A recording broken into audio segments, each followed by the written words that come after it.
السلام علیکم کتونکو او په دا مهال باندې اسلامک ویلفیر ارګنایزیشن مخاطب یو د شپې لار بجې دي الحمدلله موږ په یو حالات کې منکور نه کوو چې موږ نه درتو چې کوم ځای موږ سره رابطه وشي الحمدلله رسوله موږ ځون رسو په هر حالات کې ځون رسو د شپه نه ګرمي نه یخني یو حالات موږ نه ګورو دا وګوره بللای موږ شوم لکه دا موږ هم بچای دی موږ هم وریر دی په دغه باندې موږ نه خپه کېږو دا موږ علاج نه راولو نو بیا خو چور ظلم جوړای دی وګوره څومره بللای موږ دی چې څومره والدین دی او ته موږ پیغام ورکوو چې دا شای ډېر هم شوی دی کور کور ته هر زوی ته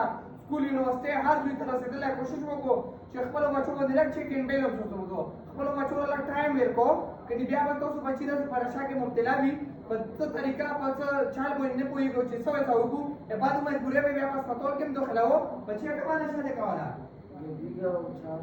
لمبي کا څو یم چې خوړې 300 4 څه کوله څه انشاءالله چې له دوی بیا کومه نه کوي ها په دې ځای موږ څه مشول ها ٹھیک دو کنه والدینو ته پیغام ورکوم چې خپل بچو باندې چیک اینډ بیلنس وکړو والسلام ډیره مهرباني